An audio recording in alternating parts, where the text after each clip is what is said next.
Testing. Hi there guys, my name is Rohan Beve and today we are going to be talking about on how does a lemon battery work. Today we're going to be talking about how does a lemon battery actually work and how is it made. Okay, so when you think of a battery, you mostly think of getting a regular battery from a store to put in your clock to make it run, right? But sometimes the only battery you need is in your kitchen. For example, a lemon. And the cool thing with the lemon is that you can turn it into a battery in an experiment, okay? But how do you make one, for example? Well, first you're going to roll the lemon up, okay, so you can squeeze all that lemon juice inside, okay? Then what you're going to do is you're going to take a nail, okay, which is coated in zinc, and put it through the lemon, and something blah blah blah copper, okay? For example, a copper wire, okay? You put it in and then you put it up to some voltage calculator or something like that, and it shows there's an electric current. But why does this happen? How is it even made? Well, there are three things a battery needs to be a battery, okay? 2 electrodes and 1 electrolyte.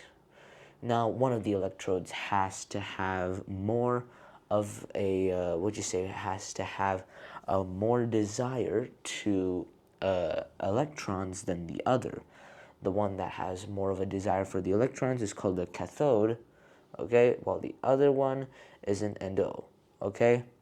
So, let's say, for example, okay, so this is basically what it is, okay? And just with that stuff, okay, then you might be thinking, if it's just like that, you take those and those, one wants the other and the other wants to give it away, you put it those and then the circuit should appear. So why isn't it working, and why do we even need a lemon in the first place? You see, when zinc gives out the electrons, okay, because zinc is the cathode, okay, it also gives out protons, and the thing is, protons are too big, okay, but they can move through ionic solutions, and an ionic solution is also in citric acid, which can be found in a lemon. This is the electrolyte, okay? This is the thing that we need, okay? So how everything works is the zinc and the acid, okay, oxidize, okay, which basically removes electrons from the zinc. And now the zinc is now inside the mixture, okay? Then it pulls protons out, okay? So now it's in the metal. Now it pulls protons out of the copper, okay? And reduces them, okay? Which basically gives out more electrons, and because of this, this will allow it to turn into hydrogen gas, okay, which if you took a microscope and looked near the wire end or the copper wire or the nail, you could maybe see some little bubbles, okay?